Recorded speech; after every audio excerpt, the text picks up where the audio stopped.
Itu kembali.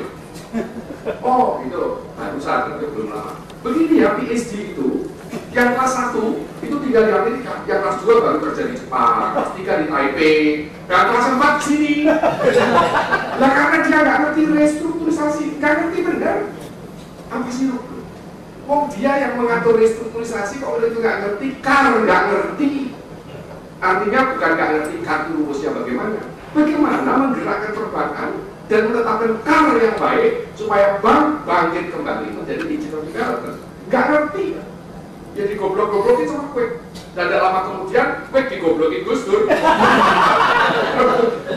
Terus lengser itu. Sekarang saya bilang jangan lengser. Kemudian saya mengusulkan.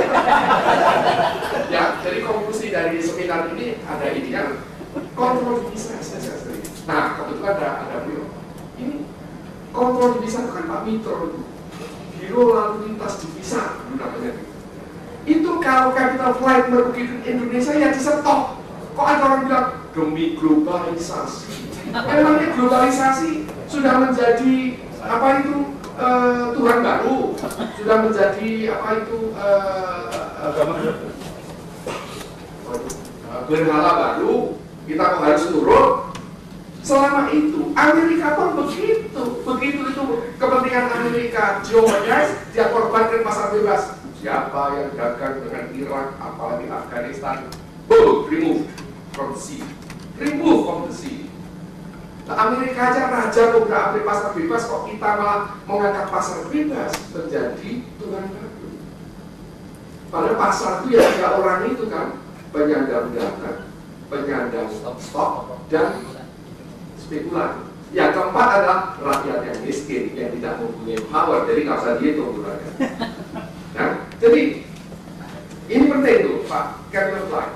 Karena Mas, saya katakan, saya khawatir nanti, dan saya udah hampir bisa membuktikan kalau pemerintah mengeluarkan obligasi 657 triliun tadi untuk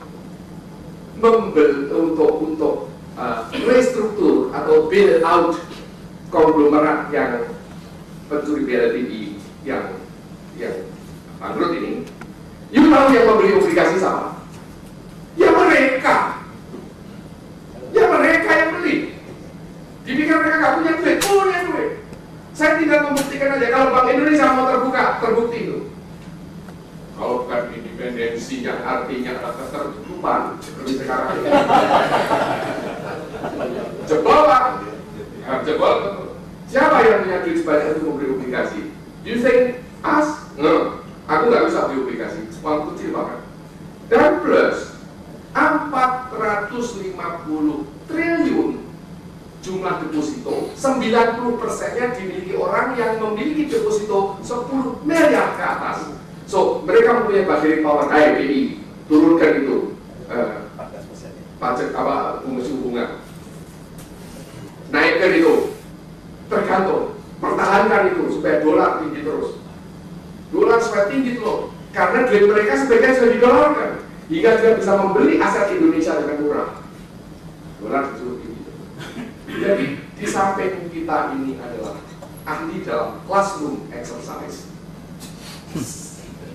kita kok ya rada mempunyai rasa curiga kepada kekuatan-kekuatan yang aneh-aneh ini, dan lobby yang luar biasa dari konglomerat bisa masuk istana dan ditariklah BKPS. Kemudian dia bingung sendiri katanya. Kemudian dia membentuk tim kecil untuk menilai apa yang dikatakan tadi benar-benar. Berarti waktu dia tanya dia nggak tahu. Jadi jawaban saya kepada Anggito Abimanyu jelas kan? Anggito Abimanyu yang ikut nyuruh neken itu. Iya deh. Iya dia timnya kan. Nah, dan ini off record. Tahu nggak waktu PKPS itu mau diteken? Sengaja undangan rapat untuk Kwek dan untuk saya tidak disampaikan ke saya, tidak disampaikan Pak Kwek. Dan waktu ditegur, kok sudah diputuskan rapatnya kapan Pak Kwek? Pak, bapak saya wakili Pak belum. Nah makanya Kwek muter kayak kitiran sekarang ini. curiganya tambah. Saya kira Anda dengar sendiri fake menjelaskan. Dan saya tahu siapa itu yang berpura-pura Pak kegiatan di situ, Pak, jadi undangannya ya Bapak saya lagi di sana. Decision like that. Ada. Repotnya apa? Repotnya dia mantan muridku. Dokter juga mantan muridku, kan repot. Nah, kemudian mengenai pasal 33 begini. Asas kekeluargaan kok dipersoalkan. Asas kekeluargaan itu kan asas bahwa sesama manusia itu saudara. Kalau di Islam namanya ukhuwah. Ukhuwah. Kalau di Hindu namanya tatwam asih. Sanaton, sama-sama sanaton dari tatwam asih.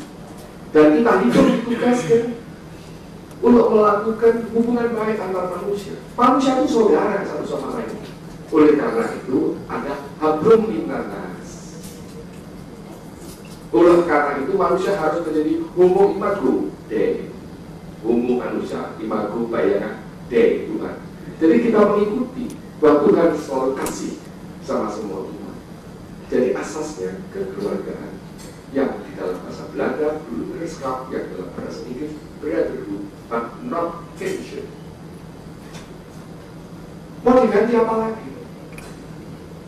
Saya bilang, kalau belum mengerti ya belajar mengerti lah bahwa itu adalah ukhuwah. Ini selama kami di Yusuf itu anaknya Kiai Solo itu. Saya mau protes sama bapak, sama anakmu nggak ngerti ukhuwah. Ya karena dia golkar terpaksa harus pura-pura nggak ngerti. Kalau ada Yusuf ini ketuanya nih. Namanya Selamat Effendi. Ucap bagus. Yusuf, bagusnya kayak Pak Yusuf. Kayak lahir. Ketua Ansor. Oh iya kok. Sudah Effendi, Yusuf lagi. Kan cakep mestinya segalanya gitu. Dan ininya juga kayak Yusuf kan. Lebih. Nah, saya kemudian ketemu Anton Medan. Tak ceritaan Anton Medan. Itu ketemunya di Samarinda. Ya, Samarinda itu. Kemudian Pak Kiai itu atau Medan namanya Kiai Samarinda. Ya, kemudian ceramah mengenai ukhuwah. Bahwa Rasulullah itu mengutamakan ukhuwah, bukan mengutamakan saudara, ukhuwah. Oleh karena itu, meskipun pamannya dikutuk Tuhan, yaitu bukan yang punya kekayaan, apa? Tuhan yang meredam kekayaan Harun. Itu kalau dia tuh nepotisme ya Rasulullah, itu ayat yang mengutuk omnya sendiri kan nggak dikeluarin atau ini ya. Ya, Abdullah ya. Ayat oleh Abdullah dikantongin. Tetapi karena dia lebih mengutamakan ukhuwah daripada kinship, ya tidak katakan. Jadi ini asas kekeluargaan dan kebersamaan. Ini participatory dan emancipatory sekaligus. Jadi saya harus dipertahankan. Wong ini dirubah perkara keadilan, orang yang nggak ngerti adil apa kok. Bisa aja orang tahu, aku ini nggak ngerti kok apa ini adil. Yang itu persoalan pemimpin, kita kan nggak tahu adil itu apa. Jadi diganti adil nanti malah kacau. Biar dia kekeluargaan. You are my friend. You are saudara saya. Tak tolong. Dan kita saling tolong. Dan itulah yang zaman globalisasi yang disebut the global solidarity. Dunia aja menuntut global solidarity. Indonesia menggerakkan persaudaraan yang artinya kekeluargaan. Nah, saya mau bertanya Talk and Met. Talk and Met itu petang, jejet, entek-entekan. Ya, Talk and Met itu sudah tidak.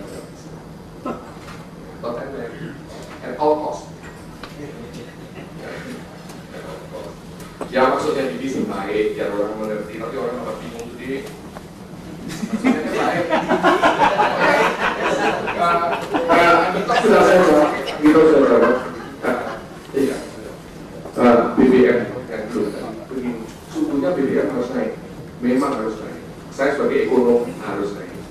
Cuma naiknya mirip waktu. Ya, mirip waktu. Ada momen. Kalau Bu Mega itu sudah mencapai kredibilitas anggun dan unggul, maka ini juga dibentas. Kalau udah dimasukin sen, maksudnya dimasukin Pak Gus. Kalau 90 cuman berapa miliar? 10. Yang itu enggak. Nah, orang kan ya nah, kalau Bu Mega telah mempunyai kredibilitas dan memegang janjinya untuk memberantas KKN, saya kira kalau dia meningkatkan itu tidak ada yang Presiden Budiman enggak, akan nurut. Ini sebenarnya pembangkangan karena dia tidak melihat prospek masa depan. Saya kira prospek masa depan harus dijawab oleh seminar ini. Yang menurut saya what we have to do to save the country, to save the president is number 2, to save the nation.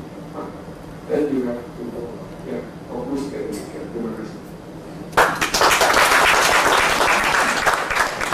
Baik, terima kasih Pak Dwi.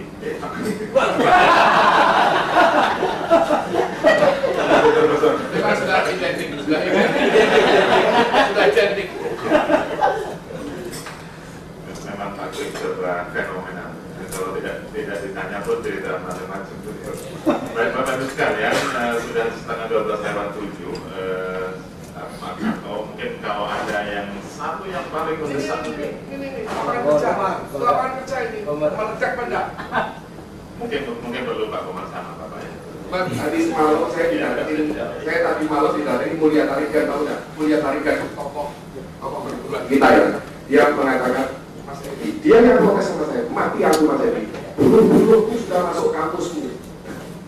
Dari buru-buru sekarang ini,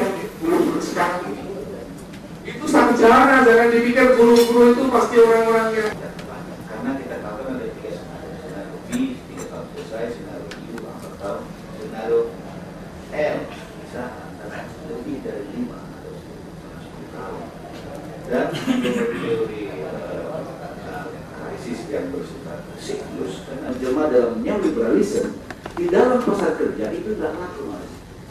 Jadi harus ada mainstream yang kedua, institusionalis atau Keynes yang baru yang ada intervensi dari institusi untuk meluruskan apa yang disebut oleh dokumen White Paper Australia itu menuju kalau itu benar menuju pasal 27 ayat 2. yes. Kalau saya bilang Mas Edi bukan Mas Edi, kelompok Mas Edi di UI yang sangat menuhankan ekonomi pasar bebas, prima ekonomi udah kuno itu. Jadi untuk itu sebetulnya yang namanya air, tapi ada institusionalis yang ingin memperbaiki ini, perlu intervensi, perlu kemanusiaan, perlu kebersamaan. Itu institusional ekonomi ya, itu institusional economics, perlu politik ekonomis baru yang menuju kebersamaan. Di sini Indonesia sampai sekarang tidak pernah ada kebijakan yang mengoreksi biar orde lama, orde baru, orde reformasi tetap dalam mainstream yang kuno, yaitu kaum ortodoks, neoliberalisme dari yang mengorbankan sosialisasi. Sekarang ini harus dirubah. Waktu saya sangat singkat waktu saya untuk ini saya ingin rubah menuju full employment yang disebut dengan reformasi politik ketenaga kerjaan tidak disetujui.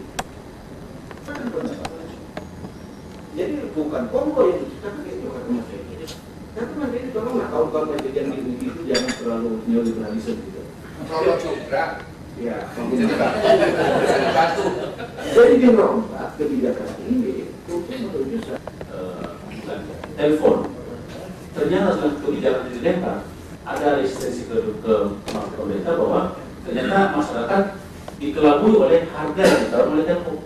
Jadi kan dari segi konten informasi ekonomi tidak jelas, sehingga itu ditolak. Itu yang kedua. Yang ketiga bisa dilihat dari segi sistem diseminasinya, pola penyebaran informasi ekonomi yang kalau dilihat itu hanya pada level pemegang kebijakan, pelaku ekonomi, tidak kepada rakyat yang pada dikatakan itu perlu. Jadi sekarang tidak ada yang namanya standar informasi apa yang baik untuk masyarakat. Bahkan terjadi pembunuhan. Bahkan orang mengatakan bahwa 90% isi dari berita kita di Indonesia ini adalah opini, bukan fakta. Jadi saya hanya mengusulkan satu hal ini supaya dalam perbaikan ekonomi ke depan, masalah non ekonomi itu perlu diperhatikan, terutama dari segi struktur informasi atau dari komunikasi informasi ekonomi. Saya kira terima kasih ya Bapak Muhammad Hatta, Konselor Ekonomi dari Bangsa Malaysia yang mungkin nanti bisa bicara di luar mengenai tadi yang disampaikan Pak Bowo. Ada beberapa yang mungkin perlu kita catat ya, fakta dan data tidak perlu saya ulangi. Mungkin ada beberapa hal bahwa perlu collective action yang sangat jelas dengan simfoni orkestra yang cukup baik dan harus dipimpin langsung oleh konduktor presiden. Oh iya, Presiden. Yang kedua, perlu penguatan institusi sekaligus rules of the game yang juga akan empower people dan pembangunan ekonomi menuju pada full employment yang sebenarnya. Yang ketiga, pengurangan ketergantungan terhadap luar negeri. Terlalu banyak kisah-kisah dan studi mengenai ketidakhandalan IMF dan lembaga lain dalam memulihkan ekonomi kita dalam 3 tahun terakhir. Penguatan kebijakan fiskal menuju fiskal defisit yang sehat, diantaranya diperlukan juga undang-undang pembatasan utang luar negeri dan yang mengatur lalu lintas devisa, sekaligus juga membatasi uang sebagai komoditi. Yang kelima, perlu upaya menguatkan dan menghidupkan kembali lembaga-lembaga yang kuat untuk dicarikan penyelesaiannya untuk mengefektifkan pengenaan pajak-pajak progresif, istilah Pak ultra progresif. Efisiensi BUMN jangan terlalu terfokus pada privatisasi, tapi perlu go public, ESOP, Employee Stock Owners Program. Ingat kasus Toryberg. Kemudian harus ada income policy yang lebih progresif, empowerment sektor grassroots economy, dan menghentikan proses disempowerment seperti tadi. Yang berikutnya, jangan growth dianggap sebagai solusi, tapi employment yang led growth policy yang lebih berharga di negara kita. Development has to be directed through empowerment the human being instead of the human habit. Yang terakhir, perlu tambahan mencari diskusi seperti ini yang khusus mencari upaya-upaya meningkatkan pendapatan negara, termasuk mungkin dari sektor-sektor pasir, kayu, dari sekuritisasi, hijau, kelautan, dan seterusnya. Yang terakhir, saya sudah mengatakan perlu standar informasi ekonomi untuk memperbaiki kualitas kebijakan yang mempertinggi quality dari pemerintahan kita. Baiklah, saya sebagai moderator mohon maaf apabila ada yang kurang berkenan, tapi tidak salahnya kita beri aplaus untuk 3 dulu dari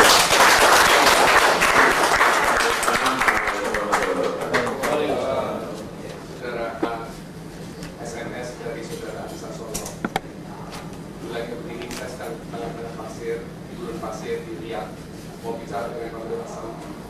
Saya sedih, tanah air kita tidak gersang seperti Riyadh, tapi kenapa miskinnya jauh berlebih?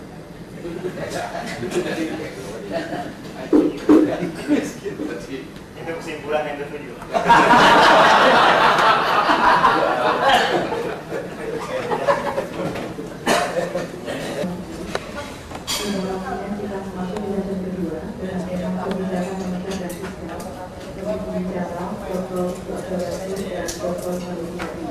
Adapun moderator saudara Lawi, selanjutnya mohon kepada Bapak Kepala yang untuk mengisi fungsi maupun depan juga terima kasih. Selanjutnya saya persilakan kepada saudara Lawi untuk saudara komunikasi.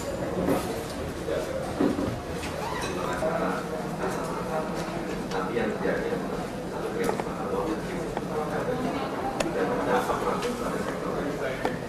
lalu saya kasih contoh, jika bakal daripada hancuran daripada bahwa tadi kita keluar masuk terjadi dengan alasan globalisasi telah meningkatkan rupiah di bursa membuat rupiah diperdagangkan 20. Jadi saya perlu rupiah jelas. Nah, pada saat Pak Sudrajat mendapatkan rupiah, berarti rupiah seperti Citibank. Pada sejak saat itu rupiah mesti sejak saat itu dia ditransaksikan secara terus menerus. Tutup New York, buka London, London masih run, tutup London, Jakarta buka, Jakarta tutup, Tokyo masih run. Sehingga 24 jam penuh rupiah ditransaksikan. Tidak ada yang kontrol, tidak ada satu manusia pun bisa ada tidurnya. Bukan rupiah tidak ada tidurnya. Nah, pada saat tahun 1997 setelah itu masuk ke Thailand krisis, dan pada saat itu Menteri Keuangan kita Pak Mahathir Mohamad mengatakan bahwa kita punya balansi, kita punya sumber keuangan, kita punya jual, sehingga Thailand, krisis Thailand tidak akan berdampak pada Indonesia. Kita ingin. Dan pada 1997 terjadi satu, mulai angin masuk ke negara Indonesia, rupiah mulai 2.500, mulai digoyang-goyang 3.000, dan pada saat bulan Agustus Menteri Keuangan melepas ban intervensi yang pada siang hari, yang pada saat itu saya langsung melakukan surat baca ke Panji Masyarakat untuk melakukan class action karena Saudara Mahathir Mohamad telah melakukan. Setelah ban intervensi dilepas, rupiah secara perlahan tapi pasti sudah menembus harga 3.000. Sudah jadi sebagai Gubernur Sentral mulai memainkan peran dengan menaikkan suku bunga untuk menghambat laju rupiah. Tapi kenaikan suku bunga biasanya obat sementara, tapi bukan obat sementara. Pada saat yang bersamaan juga, bulan Oktober 97 terjadi penutupan bank. Saat penutupan bank terjadi keras di mana-mana, dan pada seketika itu juga terjadi satu keputusan kontroversial menurut saya, adalah ditandatanganinya blanket guarantee oleh Menteri Keuangan dan Gubernur Bank Sentral yang membuat seluruh transaksi di perbankan dijamin oleh pemerintah, termasuk transaksi derivatif yang katanya sekarang akan direvisi. Setelah semua di blanket guarantee, seperti kita ketahui pada tahun 98, awal 98 rupiah menembus 2.000. Karena apa? Pemilik bank dengan sengaja mengambil bank itu dengan karena alasan pemerintah telah menjamin, sehingga dolar diperdagangkan suku bunga tinggi tapi rupiah masih ada di pasar. Aneh. Orang beli dolar tapi pasokan rupiah masih ada. Ternyata dana tersebut berasal dari BLBI yang kita tahu sekarang ya, mencapai di atas 100 triliun. Nah, sejak itu industri perbankan Indonesia mulai sekarang hancur-lebur. Tidak ada satu kebijakan yang pasti bagaimana kita memulihkan ekonomi. Di sektor real sendiri, akibat suku bunga yang tinggi, SBI tinggi pada saat itu dinaikkan oleh Pak Sudrajat sampai 100%, telah membuat semua sektor usaha masuk total. Semua usaha macet, dunia usaha punya kredit macet, bank susah. Di satu sisi juga bank juga memiliki persoalan karena sejak Pakto 10 Pak Mahathir membuka industri perbankan dengan modal 10 miliar untuk buka bank. Maka telah terjadi satu industri perbankan yang tidak bisa didanai oleh sumber dana dalam negeri, akhirnya mencari sumber dana jangka pendek di luar negeri untuk membiayai jangka panjang. Nah, melihat background ini, saya kira supaya Pak Dr. Hamdi bisa lebih fokus, sebetulnya negara-negara mana saja yang membuka currency-nya diperdagangkan selama 24 jam. Requirement daripada negara-negara tersebut apa sih persyaratan-persyaratan sehingga negara tersebut misalnya Jepang, Amerika, masuk Inggris melalui euro saya diperdagangkan, tapi aneh Cina tidak melok yuan, Malaysia melok, dan Singapura pun tidak memperdagangkan mata uangnya. Tapi Indonesia kita udah buka, kita dengan data orang bahwa kita sebagai orang yang boleh dibilang termasuk yang pertama lagi WTO sebagai konsekuensi negara global. Ini penting mengingat karena apa? Indonesia ini tidak krisis, tapi krisisnya di moneter, krisisnya di industri perbankan. Kalau mata uang tidak pernah ada stabil, tidak akan pernah ada bisa yang menghitung berapa harga pasti. Tidak ada kepastian dalam negeri ini. Sehingga saya kira Dr. Andi bisa menjelaskan sebetulnya lebih baik mana sistem kurs tetap seperti pada ekonomi serius dulu, ataukah kita lepas dengan alasan globalisasi, dengan sistem perundang-undangan, dengan SDM yang kita miliki, dengan struktur organisasi kita yang saat ini tidak kuat. Ya, saya kira Pak, saya berikan waktu Pak. Terima kasih. Terima kasih. Selamat siang. Assalamualaikum. Salam sejahtera. Ya, saya terima kasih. Ada dua sistem lalu lintasnya sama sistem penetapan kurs. Forex trade determination system dan masalah lalu lintas. Nah, ini yang suka dicampur adukan. Jadi kalau kita bicara sistem kurs, itu kurs tetap, kurs menambah kedua, murni dan terkendali, dan kemudian ada payment system. Di sini termasuk antara lain CBS yang kita mau cobakan dulu, tapi tidak berhasil ya, macam-macam alasannya. Tapi antara lainnya karena kita bisa tidak tahu jumlah uang kita yang beredar pasti berapa dan berapa devisa yang kita punya juga terbatas. Nah kemudian ada yang disebut sistem cooperative arrangement, ini yang dijalankan oleh Eropa sebelum jadi Euro, yang disebut snack system.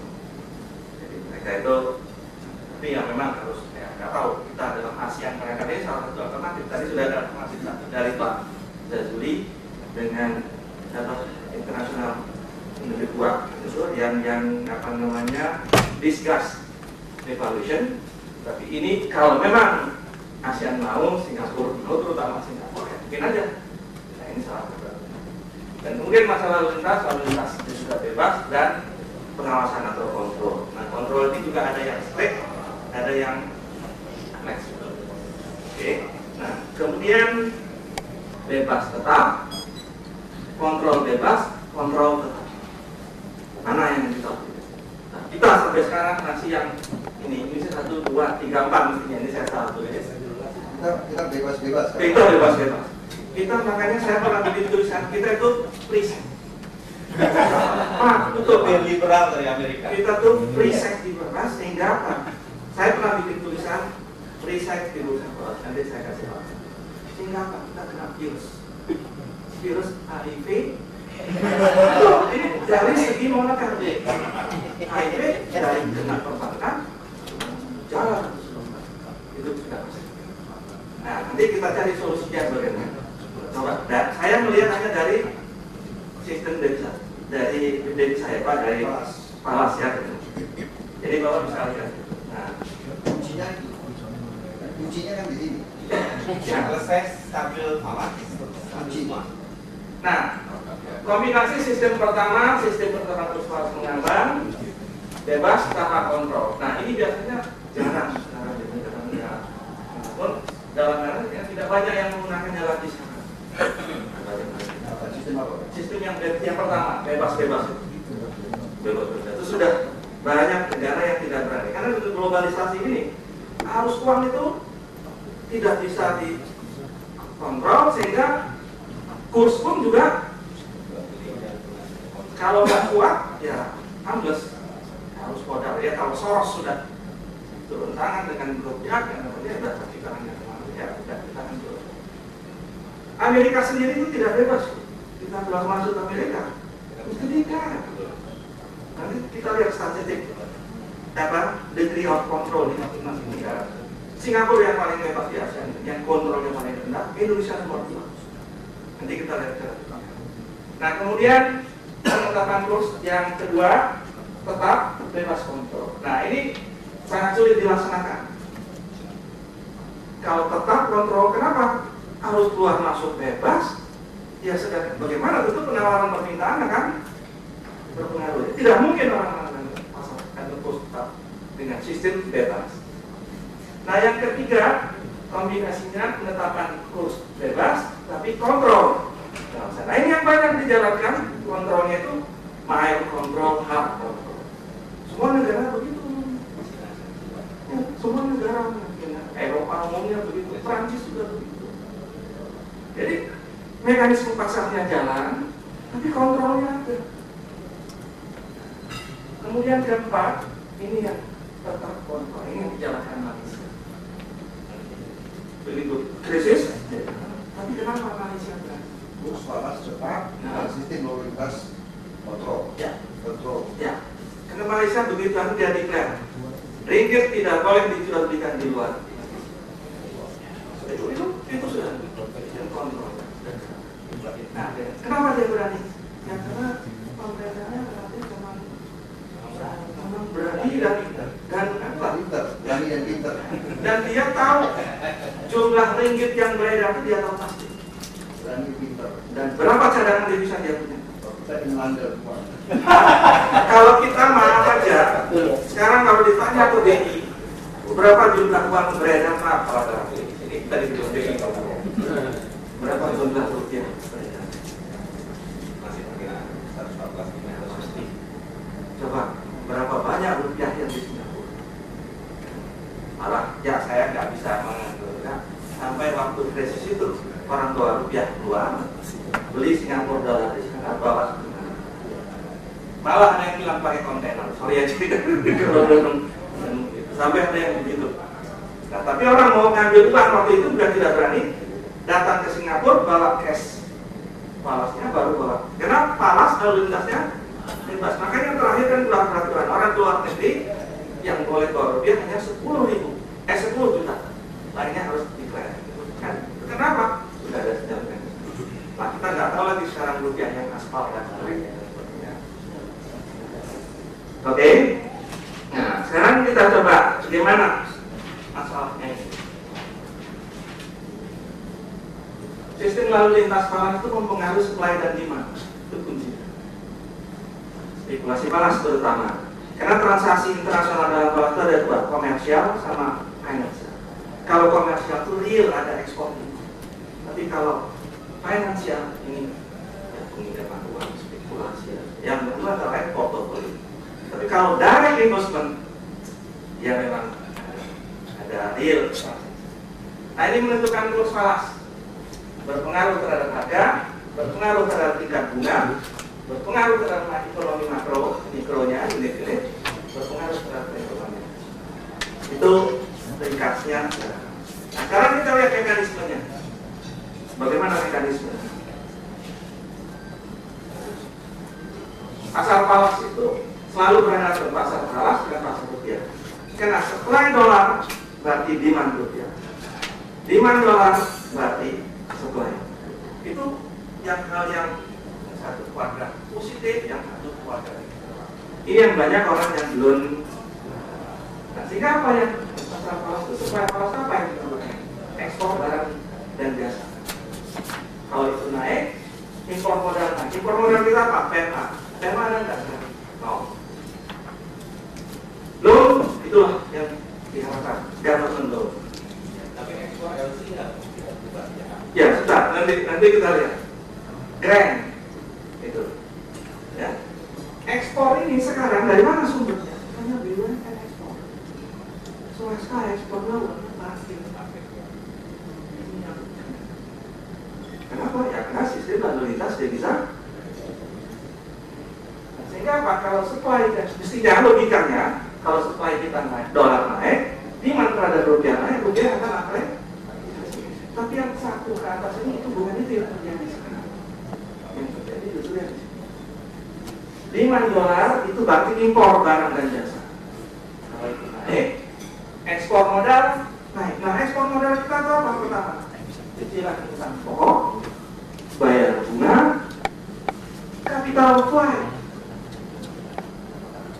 Kalau sudah ada nih foreign investment out, ya mungkin ada lebih. Tapi yang paling banyak sekarang 10 miliar dolar per tahun.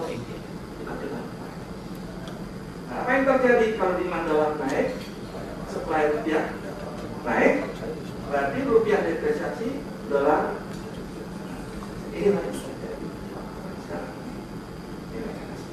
Oke. Nah, sekarang kita lanjut. Kalau kita lihat satu-satu money supply tadi apa saja? M1, M2, tanpa usah terlalu teknis. Tapi coba tanya BI, terutama M1 dan M2. Berapa jumlah? Nobody knows. That's the problem. Itu intinya. Ya. Kalau mungkin tahu dari Peruri di Kerawang sana, itu kan uang dibawa. Itu belum dikasih nomor. dicot nomor baru nah, kita dengar kertas asli beredar di luar sebagai ada nomor seri yang ya saya bukan tapi begitulah ya, coba barangkali. Nah, ini belum lagi deposito. Jadi kita dengar bagaimana deposito tadi siapa yang pegang. Nah, jadi di sini kalau kita lihat, nah perlu kita lihat sehubungan dengan pengertian kurs para di atas, maka masalah pokok adalah berapa potensial supply, terutama jumlah rupiah. Nah, perlu diketahui berapa rupiah yang beredar sebenarnya di dalam dan di luar negeri. Jangankan luar negeri, dalam aja kita masih ya. Berapa jumlah uang rupiah dapat dikendalikan baik langsung maupun tidak langsung. Seperti otoritas moneter sekarang sudah dipisahkan. Dulu pemerintah otoritas moneter itu Menteri Keuangan, BI, itu kan masuk seknek dulu. Sekarang sudah dipisah moneter BI, cuma ada yang terjadi apa namanya independen BI itu menjadi ketertutupan BI sekarang. Jadi ada masalah lagi. Nah, berapa jumlah rupiah di luar atau tidak dapat dikendalikan? Nah, yang terakhir, berapa cadangan falas yang dimiliki, dikuasai dan dapat dikendalikan oleh otoritas moneter? Ini problem. Cadangan devisa kita nggak sampai 30 miliar. Itulah cadangan. Hanya itulah yang kita andalkan. Ekspor swasta, foreign direct investment enggak. Ada juga mungkin remittance tenaga kerja. Tapi yang kita kirim kelasnya PKI, PKI, ya, kecil sekali, ya. Marginal. Ya. Kemudian financial transaction, loan pemerintah, grant dari pemerintah, portfolio investment. Nah, portfolio ini tidak bisa diharapkan, karena ini spekulatif. Terus cadangan bank sentral, itulah sumber falas kita. Nah, catatan. Jadi posisi surplus ini kalau kita lihat neraca pembayaran kita selalu surplus. Tapi sementara lalu lintas modal defisit. Ya. Nah, surplus perdagangan tidak cukup. Surplus perdagangan itu Ekspor impor barang dan jasa 14,9 miliar. Ya. Tahun ini. Ya. Tahun lalu 25 ya. Ya. Kalau masuk di pasar tapi persoalannya parkir kita bukan luar. Itu apa namanya no tercatat di neraca kita, fisiknya nggak ada. Fisiknya Karena kita satu-satunya negara yang tidak mewajibkan. bahaya. Itu udah bikin Jawabannya sangat sederhana. Satu oleh kertas surat keputusan Menteri Perdagangan. Ya. Harusnya demikian. saya ikut. Kenapa tidak dilaksanakan? Saya ikut dalam pertemuan tadi dengan Bank dunia usaha kita minta supaya LCD masalah tahu. Jadi pihak nggak ada dengan sistem pemerintah devisa ada. Dunia usaha minta kepastian, bukan dong LC lokal harus dipakai supaya kan transaksi per bulan hampir 50 miliar dolar mas. Iya kan? Kalau itu masuk, tapi devisa misalnya melapor sehingga melanggar IMF. Dan ada undang-undang devisa kita, undang-undang 24 tahun 96 ya. Kakak aktif dengan undang-undang 23 tahun 19. Ada undang-undang yang mengenai sistem lalu lintas dan sistem penetapan kurs. Sistem ini yang menetapkan kepres, tapi atas usaha itu ketentuan juga. Uang itu bekerja 24 jam, mulai dari Wellington. Sekarang kita jam 1. Wellington udah tuh terus. Dan sebetulnya kalau kita lihat, kalau kita cabut rupiah dari perdagangan internasional, sangat membantu. Bisa. Bukan dicabut tapi ditarik. Saya kira ada yang saya lebih akan kepada seperti Malaysia, kita tarik. antara lain mungkin begitu sementara. Nanti kita lihat. Jadi kalau tadi saya manukan, kita ini dalam keadaan sakit gawat karena AIDS. Kalau orang yang sakit AIDS mestinya diisolasi. Isolasi Indonesia ini harus isolasi. Kita isolasi 5 tahun. Isolasi dalam arti kata, nah itu dikasih obat yang pahit, pil pahit. Mau tidak mau harus terang. Kalau mau sembuh, Itu caranya, kontrol dan cost. Ini makanya. Nanti saya sampai.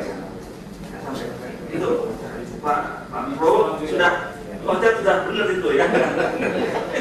Lebih power effect ya ekonomi dulu. Nah, perbedaan tingkat juga real dengan model lebih meyakinkan orang investor. Iya, ini urusan kurang. Strategi manajemen itu kan dari militer. Ilmu strategi itu kan dari militer. Orang lagi diserang ya, bertahan dulu. Nah, sekarang kalau kita lihat apa sih variabel Profesor ekonomi yang sekarang kok bodoh-bodoh. mereka tahu, tapi masalahnya berkepentingan. Oh Iya. That's problem. Ya. Jadi apa? Aset Belanda tuh, ya. Kembali aja. Dari dulu pengertiannya sama. Amerika sama. Ya. Ya Londo sama Londo. Problemnya ada apa faktornya? Supply dan demand. Supply dan demand dan supply dari rupiah.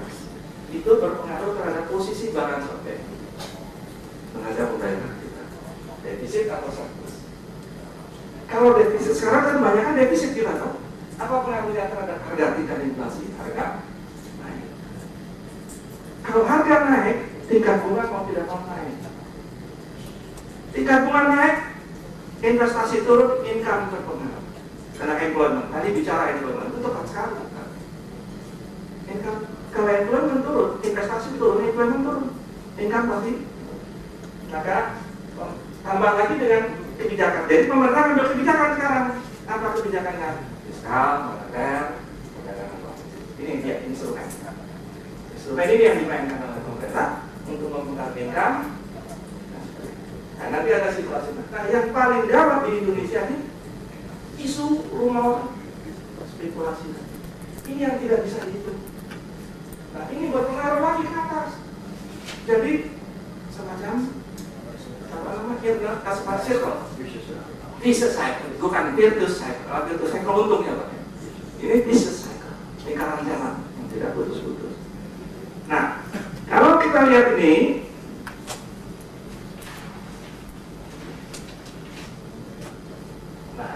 Ini salah satu yang saya lihat, interkorelasi antara kurs dengan inflasi. Secara teoritis, kalau volatilitasnya tinggi, kurs tinggi itu tadi, maka antisipasi pelaku ekonomi itu berdasarkan dia forward looking expectation atau backward looking expectation. Inilah yang bikin. Ada yang aneh di rupiah kita. Begitu rupiah turun, makin banyak orang itu. Kenapa ekspektasinya ekspektasinya? Jadi kalau rupiah menguat, orang jual rupiah. Bukan. Justru melemah. Rupiah melemah. Oh jadi rupiah melemah. Rupiah pada tembus 10 sekarang kalau 10.5 pasti orang jual. Karena apa? Jual rupiah. Jual terus. Jual rupiah. Jual dolar. Kalau 10.5 udah jual dolar untuk cairkan ke rupiah. Karena apa? Dia tahu BI akan intervensi. Jadi ngambil kayaknya gitu. Jadi memang ada psikologi pasar itu memang harus ya. Nah kemudian inflasi meningkat. Jalur transmisinya biasanya inilah yang disebut efek langsung. Bisa lihat impor kita itu paling banyak komponen industri kita paling banyak impor konten. Ini yang kita bisa. Ya, jadi ini efek langsung. Kemudian bahan baku penolong itu 75% impor kita. Akibatnya apa? Industri kesulitan baku, ongkos naik, ekspor juga. Ya, hidup selama krisis ini adalah agro industri. Tapi berapa persen? Nah, efek ini tidak begitu banyak. Efek tidak langsung melalui kenaikan pendapatan penerimaan ekspor itu tidak banyak. Ya. Nah, kemudian kita lihat.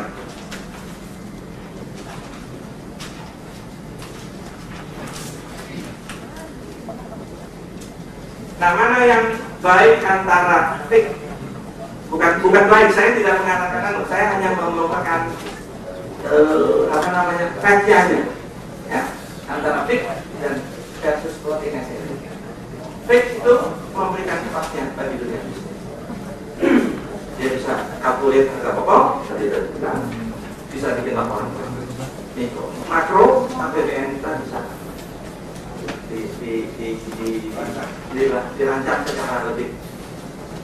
Nah, sistem bersifat anti inflasi, tetapi harus disertai dengan kebijakan moneter fiskal yang ketat dan sering menimbulkan tingkat yang berat. Ya. Jadi ini kita lihat masalah fiskal dan moneternya. Kebijakannya ini menyebabkan. Nah, saya kira tadi bapak-bapak di Departemen Keuangan di Bapak dan Profesor dari itu ahli semua. Tapi yang saya juga tidak tahu, ya. Nah, sistem cenderung bersifat kaku sehingga suatu waktu dapat menjadi tidak sesuai dengan perkembangan. Nah, ini dia. Jadi kayak Malaysia itu nanti kalau lingkungannya sudah, dia akan buka. Makanya kalau fix Pak, fix kan kita yang tentukan kita ubah. betul. Tapi dengan era sekarang ini, kita yang merubah. Kan bisa kita ubah tiap 2 Bisa, tahun. bisa. Tiap 3 tahun kan kalau situasi berubah kita ubah. Ya, itu makanya dia compare dengan harga Iya. dia dengan kompetitor dia, misalnya Tetangga kita. jadi namanya ada polisi sendiri. Ya. Tapi kita yang tentukan. Betul. Ya. Kita yang tentukan. Ya. Bukan spekulan atau negara asing. Dan Malaysia menentukan bahwa sikapnya bahwa ini adalah modal boleh masuk, tapi modal yang keluar itu adalah untung daripada investasi. Jadi modal tidak bisa serta-merta seperti tarik itu harusnya. Sehingga dia invest $100 juta dalam jangka waktu tertentu, tiap tahun itu dia hanya boleh keluar hanya untung, tidak boleh $100 juta keluar. Nilai yang real itu nggak bisa tahu. Para bentukan rupiah beredar, Ya. BI lah yang mestinya punya data. Dari nomor itu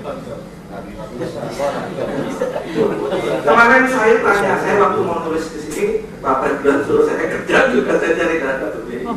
Saya telepon BI, tolong kurs tahun 65, 66, 67. soal fix tetap ini saya bisa compare Pak ya. Tahun 98 Soros demikian luar biasa di Hongkong. Saya ceritakan bagaimana Hongkong ini, kita benar kata Nabi, kita harus belajar ke Cina ya. Saya ceritakan bagaimana transaksi malam Soros jual future index Hongkong sampai 20.000. Pada saat 2022 jual terus. Dia jual apa? Dia jual index futures. Kan ini sampai ini kita ini susahnya lah kita memperjualbelikan barang virtual yang berdampak nyata. Ini luar biasa. Ini saya nggak tahu nih, mesti IPS mesti mendorong organisasi-organisasi agama. Benar boleh nggak sih perdagangan ini? Ini barang virtual. Setuju. Ini Boleh. barang virtual. Salam, Pak, salam. Berdampak nyata. Bagaimana Soros itu tidak pernah diberitakan. 98 dia jual index future sampai 7.000, tiba-tiba Hongkong Monetary Intervention beli indeks future luar biasa sampai di atas 10.000. Nah, habis itu tiba-tiba Hongkong lock, maka dia umumkan bahwa mata uangnya diperkuat. Soros tetap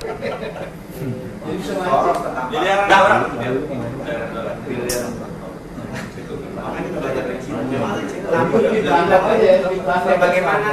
Bagaimana kita sebetulnya sistem fix ini banyak sekali membantu. Kita lihat Cina, kita lihat Hongkong, kita lihat Malaysia, kita lihat India. Untuk negara yang masih sebetulnya perlu dijelaskan Pak, berapa sih di negara dunia ini yang memperdagangkan mata uangnya, dan berapa negara yang melok mata uangnya Saya bawa datanya compare. tapi di ya ada itu di compare dari 4 sistem itu ada negara. Nah, Indonesia ini termasuk yang free. Ini paling pasti. Dari Malaysia. Nah, jadi yang ideal itu saya nilai tukarnya stabil, konvertible, dan menjaga. Nah, kalau kita nilainya tidak stabil, konvertible ya, tapi kalau kompatibel pun terhadap kalau kita berangkat ke luar negeri dari sini Singapura bawa rupiah 1 kali Hongkong, Bombay udah 5. Tapi kalau sudah Eropa nggak ada lagi itu di mana negara Eropa itu jangankan rupiah, Singapura aja nggak. Jadi itulah konvertibilitas. Ya, nah karena itu yang lebih penting saat ini apa? Rupiah yang kuat atau stabil? Ya 10.000 oke, 10.000. Kita pengalaman rupiah 8.000 sudah stabil. Ya, mulai ekonomi. Orang bisa naik 1 rupiah 1 dolar. Satu. Tahun pertama stabilnya. Nah, kemudian kita lihat berapa variabel marketnya ini sudah tidak jelas, tidak mengatur sistem yang digunakan sesuai dengan peraturan. Nah ini melakukan liberalisasi sistem devisa. Kita mulai PP 16 tahun 70, kemudian PP 1 tahun 82, ini devisa bebas, bilang banyak. Kemudian Undang-Undang Nomor 24 tahun 90 mengenai lalu lintas juga dan sistem nilai tukar itu ditetapkan dengan undang-undang. Nah sistem yang dipakai adalah ini nilai tukar. Penetapan nilai itu dilakukan dengan keputusan presiden berdasarkan nilai itu ditetapkan presiden. Presiden yang menetapkan. Sistem yang berdetak mengambang atau mengambang kalau tidak. Ya, itu bisa. Jadi bukan tidak mungkin kan secara undang-undang. Karena undang-undangnya mengatur. Cuma sekarang yang dipakai presiden mengambang. Mengambang tanpa kendali. Atau terkendali oleh Singapura. Ya free tour. Nah berdasarkan setiap penduduk ini bebas. Ini yang kami juga. Ini lalu lintasnya ini. Ini lalu lintasnya. Saya boleh bebas. Lakukan. Itu lalu lintasnya. Ya. Nah sekarang kalau kita bicara lalu lintas kontrol, ya. Nah, kontrol korek. Ini ada indikator indeks kapital kontrol. Nah, siapa yang paling ketat? Malaysia. Indeksnya teman-teman. Korea, Thailand sama. Ya. Nah, kita tuh sama dengan Singapura. Coba apa enggak? Dari Singapura sih presidennya. Ini indikator kontrolnya. Dari Singapura. Ini Asia ini. Ini saya ambil dari data BI sendiri. Dan ikon kita nggak betul. Ya. Nah, kalau kita lihat ini perkembangan, tapi tolong jangan salah pengertian. Ini current price. Coba lihat rupiah kita tahun 71. Kita 400. Ya. Sekarang itu waktu devaluasi. Ini devaluasi nih. Ini keputusan ini. Devaluasi 4 kali kita. 71, 78. 83, 86 itu devaluasi. Dari 71 sampai 86 4 kali devaluasi. 4 kali devaluasi. Itu devaluasi. Nah setelah itu kita kan pakai yang kurs pengambang. Sebetulnya 97 sudah diusulkan oleh Bapak. Tapi kan ya lama sekarang kita buat.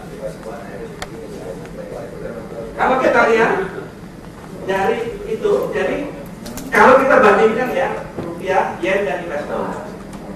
Kita lihat tahun 70 yen itu 400 yen per dolar.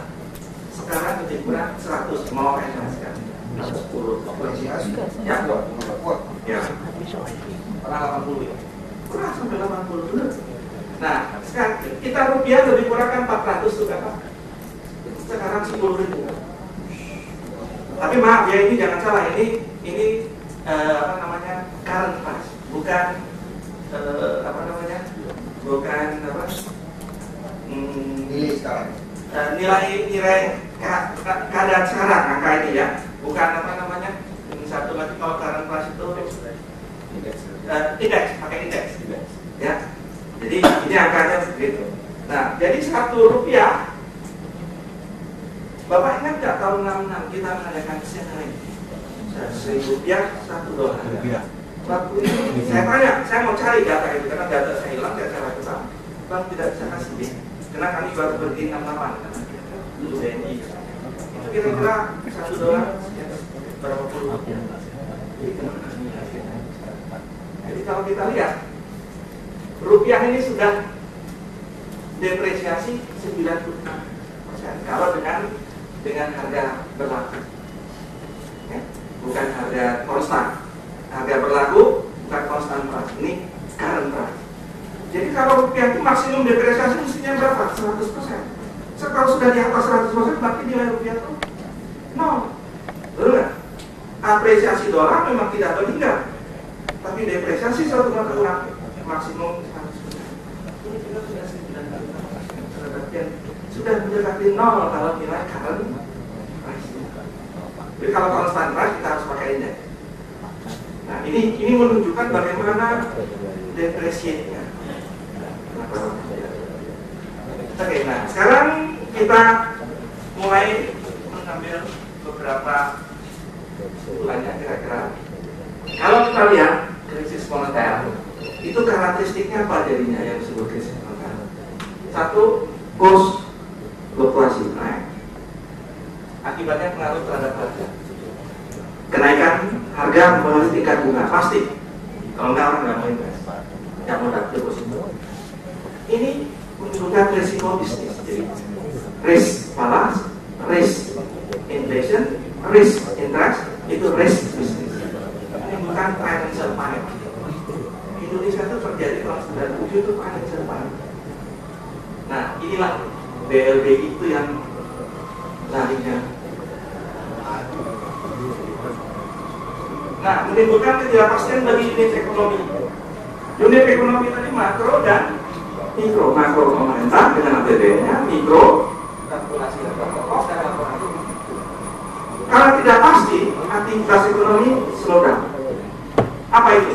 Produksi, operasi, trade, perdagangan, invest. Karena itu menurun semua, PHK meningkat, income per kapita turun. Nah disitulah GDP kita menjadi sama dengan nol. Jadi mekanisme ini logik sekali, sangat logik, common sense, semua orang pasti tahu. Nah, disinilah perlunya masuk kebijakan moneter dan fiskal, di mana dia harus masuk. Maaf Pak, kembali. Jadi ini kan sudah sangat logik. Ya. Dan saya kira ahli-ahli ekonomi semuanya juga bisa. Oh jelas, sudah tahu. Jadi sebetulnya jawaban terhadap krisis kita sekarang adalah kita harus mencari sistem moneter ya. Antara lain ya, Mas, ya. Moneter yang buat Antara lain ya. Cepat kan? Ya, betul. Jadi kalau memang tidak mau dilaksanakan, berarti tidak ada will. Kemauan. Karena ini logik, kan? Ya. Ini kan matematik. Kan tidak? Ya. Sistem moneter yang tidak mampu menghadapi serangan atau krisis moneter tersebut mengakibatkan GNP Negatif atau sama ya. Jadi this is logic. Jadi Ya. kalau ada pemerintah atau pengambil keputusan kebijakan negara tidak mau memperbaiki sistem moneter kita sesuai dengan logika ini, berarti will-nya yang tidak bekerja. Karena tidak mungkin mereka tidak mengerti. Kadang-kadang will-nya sudah ada, ucapannya ada, tapi tindakannya nggak ada. kita tahu apa yang mesti kita lakukan, tapi kita tidak bisa melakukannya karena memang kita tergantung. Makanya persoalan adalah apakah kita harus lepas dari game-nya ya. Masuklah itu terus persoalan Itu yang jadi karena kita menanggapi. Mahathir Pak. Oke, sekarang itu Pak. Sebetulnya yang saya inginkan, saya salah satu sponsor seminar ini. Saya inginkan kita mampu nggak lepas dari ini? Betul Pak. Harus bukan mampu, mau atau tidak. Saya lebih cenderung kepada mau atau tidak. Karena orang-orang itu Wijoyo CS selalu mengatakan kita sudah tidak bisa tanpa IMF. Kita mau kan? Kalau kita tanpa IMF, pegawai negeri nggak bisa makan, nggak terima gaji. Kan mereka bicara begitu. Bagaimana Pak jawaban dari Pak? Ya kalau saya lebih mau dulu nggak? Mau nggak kita mengucapkan mau Pak, di mana ada kemauan, di situ ada. Saya masih baik saya. Ya. Banyak jalannya. Yang paling sederhana sebenarnya Pak, uang kita yang diparkir di luar negeri kembalikan. Ya, nanti kita diminta menyumbang, bukan memberikan apa yang kita miliki, mengurangi apa yang kita miliki secara tidak wajar. Kalau mau menyumbang, bukan oke saya bantu Anda. Oke, tolong dong rekening di luar yang dari berani nggak kita minta? Kita nggak bilang Tanugala Pak, dia punya. Oke, Ya, jadi krisis akhirnya bermuara pada krisis ekonomi yang sekarang sudah krisis multidimensi. Nah, sekarang jadi falas itu Pak ya, menjatuhkan pemerintah, mengganti pemerintah dalam 2 minggu di Argentina. Dua presiden. Itu ya. Jadi virusnya paling bahaya itu ya. Saya bilang virus AIDS. Nah, sekarang kebijakan, ya ini sih kuncinya. Kebijakan fiskal dan moneter itu pada dasarnya itu subsidi. Selalu kalau namanya kebijakan fiskal itu subsidi atau proteksi, itu jelas. Sifatnya begitu. Nah, ini menimbulkan distorsi pasar. Saya bukan penganut pasar bebas. Nggak ada yang pasar bebas itu 100%. Tapi juga tidak bisa kontrol. Harus. Nah, karena kebijakan itu bersifat subsidi, maka harus edukasi, harus mendidik. Nah, ini yang tidak jalan selama ini. Apa itu proteksi yang edukatif? Pertama, transparan. Tadi sudah dibicarakan semua, komunikatif. Tadi muncul, harus komunikatif. Kebijakan tadi kan tidak komunikatif, tidak transparan. Kemudian koordinatif. Kita tidak bisa ekspor motor Cina sekarang masuk ke Indonesia.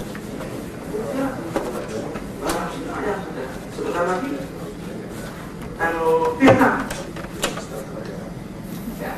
Jadi pokoknya satu lagi yang subsidi itu proteksi, yang diproteksi itu yang lemah atau yang kuat? Lemah. Tapi prakteknya inilah.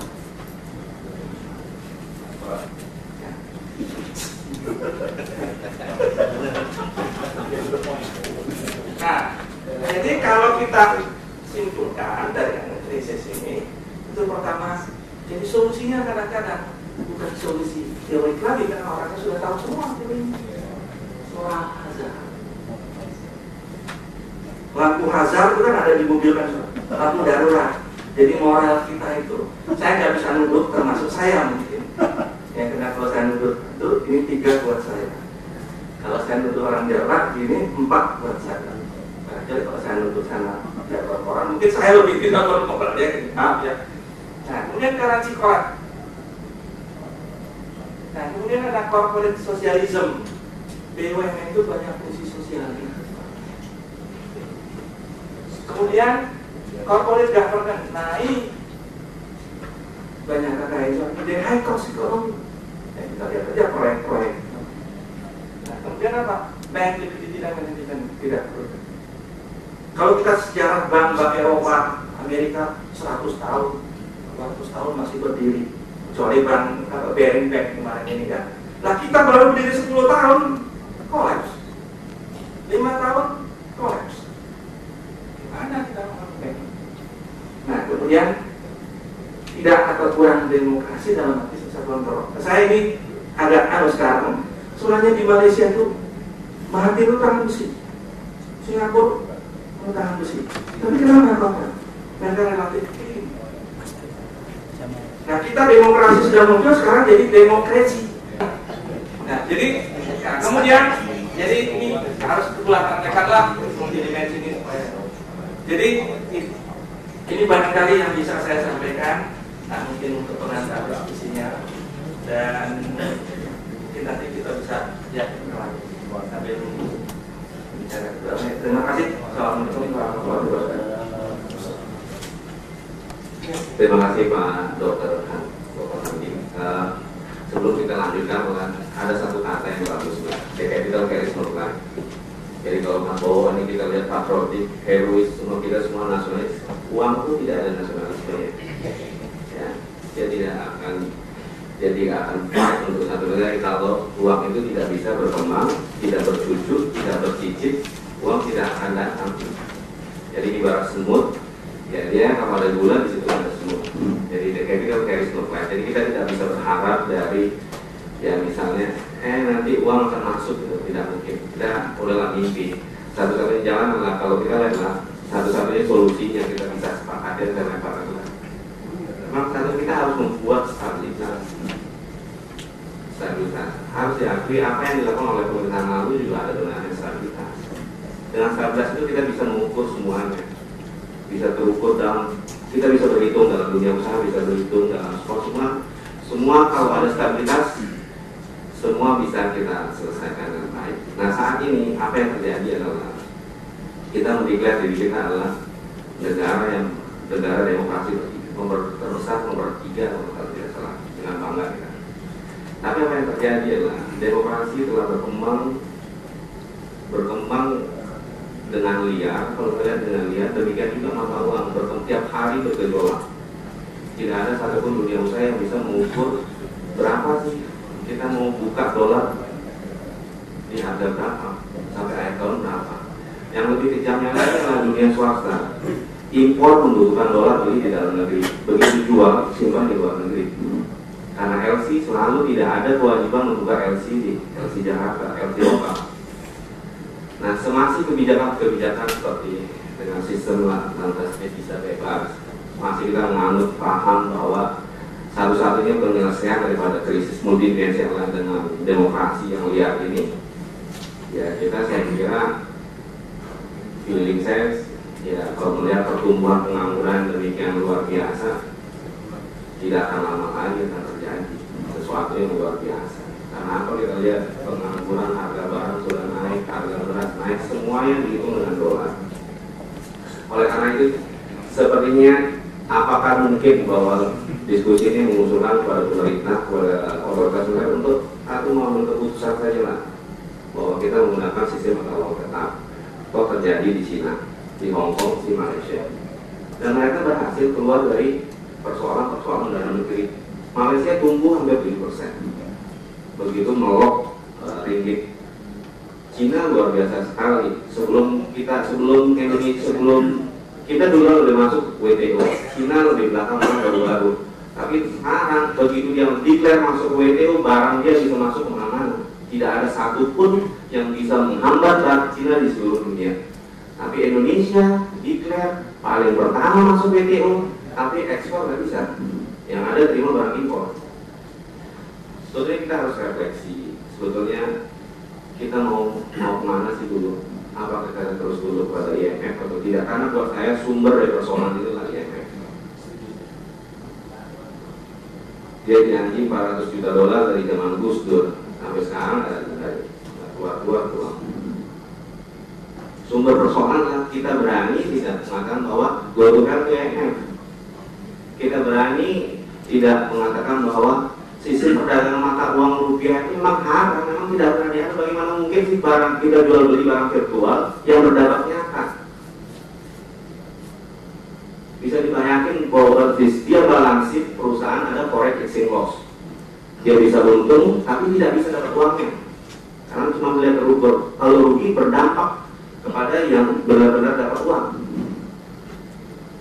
Saya lempar ke floor bahwa dengan view dari saya, dari Pak Andi, bahwa ini loh kan.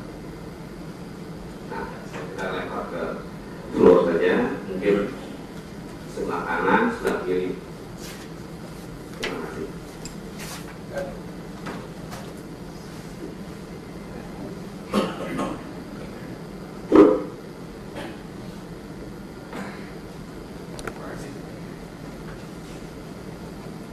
Terima kasih Pak.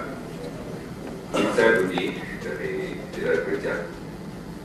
Kalau sudah kita dengar dari pagi sampai hari ini apa yang terjadi, kelihatannya saat ini adalah suatu terjadi adalah ambulatornya dari manajemen policy.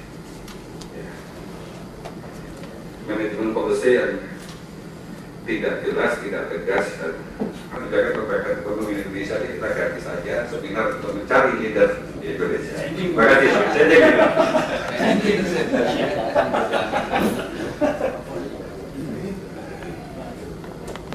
kalau kita lihat dari 3 pembicara di pagi, Pak Ramidi, Pak Suroso, Pak Edi, hampir tidak ada dari pembicara yang tidak mengklaim mengambil kebijakan. Tidak kompak lah, tidak jelas apa yang dilakukan, tidak sudah saya setengah ya Pak, arahnya hampir sama saja. Teori sudah ada semua. Kita bisa mengeluarkan satu kebijaksanaan yang excellent di situ. Tapi kalau tidak ada political will dari mengambil kebijaksanaan, buat apa? Siapa posisi? LIPI itu sangat bikin begini bagusnya, sesuai semuanya juga tahu, tapi tidak dilaksanakan. Kembali kepada rekan saya di TK, saya setuju. Kenapa kalau tidak kita bicarakan kita kebijaksanaan untuk perbaikan ekonomi? Tapi bagaimana kita kebijaksanaan mengatur itu kita lalu diganti kalau kebijaksanaan ekonomi yang idenya kita keluarkan dari itu. Jadi kalau saya mengatakan tadi bahwa kalau kita membicarakan teori itu apapun yang kita bikin di Excel di sini, kalau dia mereka juga bicara mereka dan ini mengambil kebijaksanaan tidak ada yang konsisten ataupun tidak ada yang tak,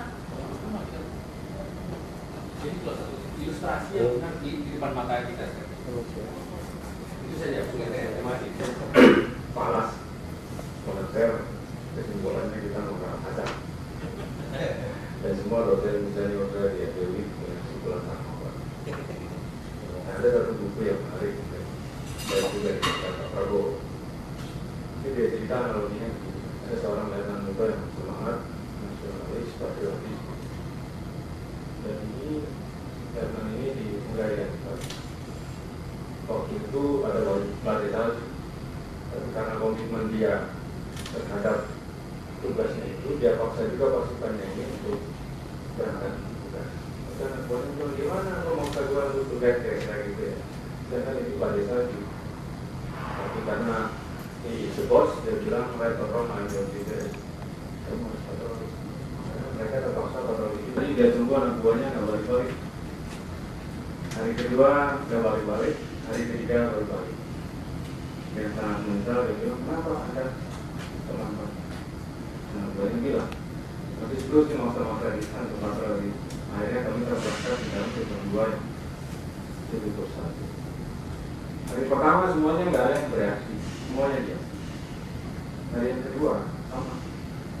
Hari yang ketiga, salah satu di antara mereka mungkin si pelajar nonton buka dompetnya, dan akhirnya mungkin dia ingin mengucapkan rasa ini kepada salah satu pelajarnya, tapi dia ketemu pertama. Oh, dia bilang iPhone Mac. Panggil teman-temannya, mungkin kita bisa gunakan ini. Yang lain datang, ya benar, coba kita coba pilih karena dengan usaha coba-coba itu. Karena mereka bisa keluar dari luar. Dan dengan rasa penasaran, pemimpinnya bilang kayak yang sendiri kan. Setelah dilihat betapa terperanjatnya, karena ternyata melihat itu bukannya tentang budaya tapi dengan Spanyol.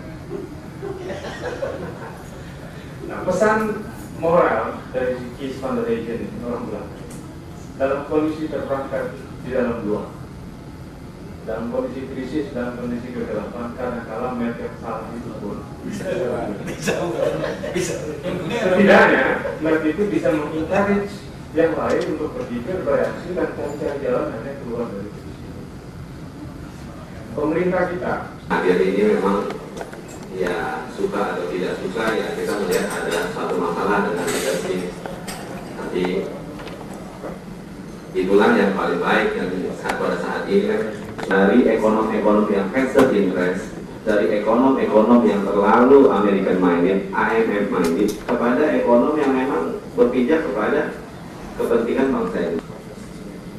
Ya kita tahu kelemahan kita dari kita sendiri, kita tahu kelebihan kita dari kita sendiri, dan kita sudah tahu apa solusi untuk keluar dari masalah ini, tapi kita juga tidak lakukan karena ketakutan kita pada IMF.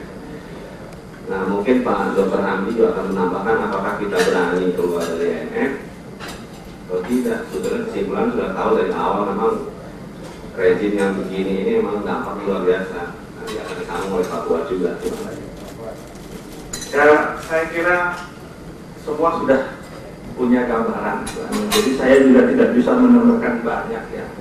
Mengenai IMF ini berani, memang leadership itu paling terusan. Berani nggak kita yang tadi bilang dana tidak muncul-muncul. Jadi kehilangan pelan juga nggak. Nah, kita minta keringanan aja nggak dikasih. Kenapa? Karena dia bilang, oh, kami tahu kok, kamu itu masih punya uang banyak kok. Orang-orang yang uang-uang yang BLB dan sebagainya itu kan pasti di luar itu ada. Tapi kamu berapa? Nah satu lagi mengenai leadership, saya hanya bicara begini, maaf. sekarang ini umpama kita nangkap maling, yang nyelidiki maling, yang melapor maling, yang ngusut maling, yang nuntut maling, yang putuskan maling. Wah, jadi gimana? Mana kita? Ini maaf sekali. Kita harus keluar dari lingkaran setan ini. Dan bagaimana? Ya, ini antara lain dia moralis. Marilah kita sama-sama bahwa kita ini tidak bisa menikmati ini kalau tadi yang saya tidak akan dapat menikmati kekayaan ini. Kalau sebenarnya orang, nah itu kita harus numbang inilah yang diminta, numbang masyarakat. Saya juga korupsi, saya kalau berdiri di depan kelas itu mestinya 2,5 jam, tapi 1,5 jam capek, bayarnya itu korupsi. Tapi ya, itulah. Ini yang saya kira itu ya memang perlu kita siapkan ini ya, kalau nggak ada keputusan, kalau dari atas sudah pimpinan tidak, itu tadi bahwa yang kebijakan fiskal yang moneter itu subsidi atau proteksi, yang diproteksi yang subsidi itu harus yang lemah. Nah, karena itu jadi jangan dibalikkan. Saya kira begitu. Baik, saudara-saudara, Pak Fuad Bawajib sudah datang. Mungkin saya kasih gambaran supaya Pak Fuad juga fokus adalah Pak Fuad adalah salah satu Menteri Keuangan yang pernah mengusulkan CBS. CBS yang diusulkan oleh Pak Fuad pada saat itu adalah sebagai satu-satunya solusi untuk kita bisa bertahan dari gempuran dunia internasional. Tapi berdasarkan international konspirasi pada saat itu, di mana kita ketahui Pak Harto ditelepon berkali-kali oleh Clinton, ditelepon oleh pemimpin dunia untuk tidak mengambil CBS tersebut. Tapi secara tidak kita bisa lihat sendiri, begitu kita menolak CBS, Malaysia mengambil program tersebut dan berhasil.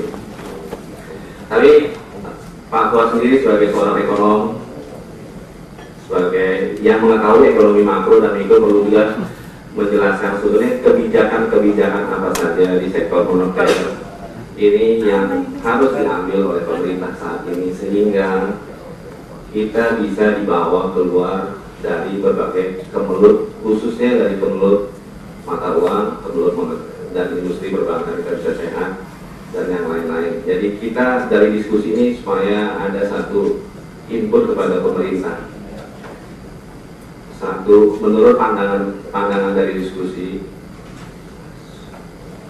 jalan apa yang harus dilakukan oleh pemerintah untuk kebijakan apa yang harus dilakukan oleh pemerintah agar kita bisa keluar.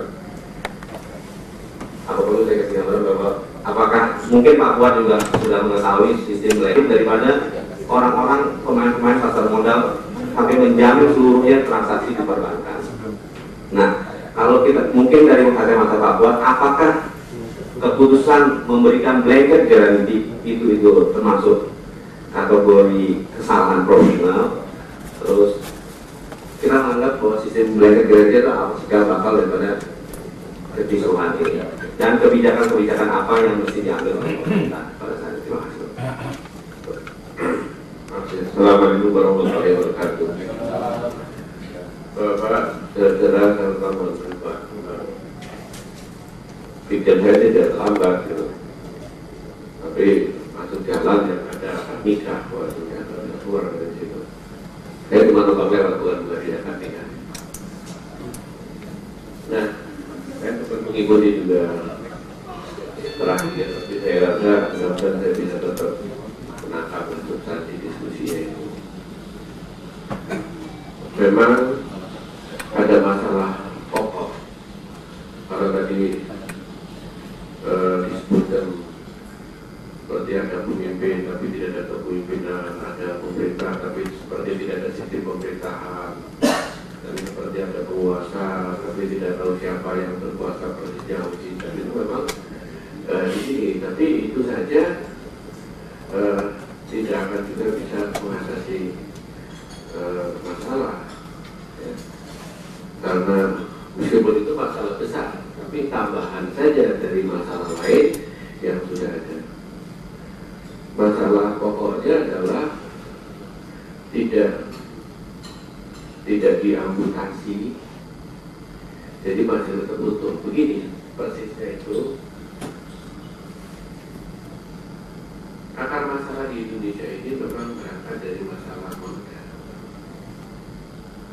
dan itu sudah berlangsung sebelum krisis, tidak lama sebelum krisis, sampai kemudian ketika terjadi krisis. Masalah pokoknya itu apa? Pertama, tidak dilaksanakannya aturan main dalam dunia moneter, perbankan pada khususnya Indonesia. Tuh, undang-undang pokok perbankan maupun peraturan atau ketentuan Bank Indonesia ataupun peraturan lainnya bersifat itu dalam rangka penegakan aturan main di bidang moneter, perbankan khususnya itu memang tidak dilaksanakan. Itu masalah pertama. Jadi saya akan mencampurkan antara teori dengan praktek yang kemudian saya lihat, saya alami gitu ya, bagian daripada hal itu. Kemudian masalah lain, rancu antara kebijakan dengan beban pemberontakan itu oke. Nah itu masuk bingung atau ikut membingungkan diri seperti zaman kita tidak. Ketika kerangkanya salah itu, kemudian kita masuk ke krisis. Krisisnya itu tidak fatal-fatal amat pada awal. Itu terjadi fluktuasi currency yang kita tahu sebabnya. Tidak terjadi fluktuasi currency itu, di situ ada kepanikan yang dikombinasikan juga tentu dengan berbagai macam negara, sehingga ini kita ada masalah. Pertamanya kita undang pertama IMF, itu nama IMF. Setelah mengundang IMF itu, kebijakan yang diambil satu persatu itu, kalau orang apa melihat salah, kalau saya lihat salah, dan itu lebih banyak merupakan kriminalitas policy maker itu, saya bertanggung jawab. Betul, kriminalitas policy maker. Udah salah, panik, tapi ngawur. Sehingga pertama, kalau ada fluktuasi itu salah satu penyakit seperti inflasi, salah satu penyakit itu memang ada penyakit seperti itu. Ini penyakit ini fluktuasi tidak diobati dari cepat-cepat fluktuasinya sendiri. Ya, posisinya. Kalau ini ada kebakaran di sini, ada padamkan dulu di kebakaran. Yang dilakukan mulai membuat kebakaran lain. Karena lihat ada interest ditinggikan biasa, menambah masalah lagi, nambah. Kemudian mulai dari BNPB itu kan tadi kembali terjadi karena tidak ditegakkan aturan main. Sehingga pengusaha itu layak-layak dan notis-notis saja. Kalau pengusaha itu dilihat dan kendaraan yang makin melanggar makin itu rangsangan natural pengusaha itu juga lebih gitu. Anda tidak ikut terjun, Anda merasa saya tidak bisa ikut memanfaatkan konflik. Itu aja orang-orang yang punya sifat wali atau nabi bisa menerima diri. Susah untuk orang itu berani, karena ibarat orang menabraknya selusunya kan gitu. Saya misalnya saya kasih penolong Pak Prabowo sekali, saya tolong mobilnya dia. Terus habis saya tolong, saya jual, siapa yang beli mungkin sudah dijual lagi, keluar lagi, diganding, dan sekarang sudah tidak ada.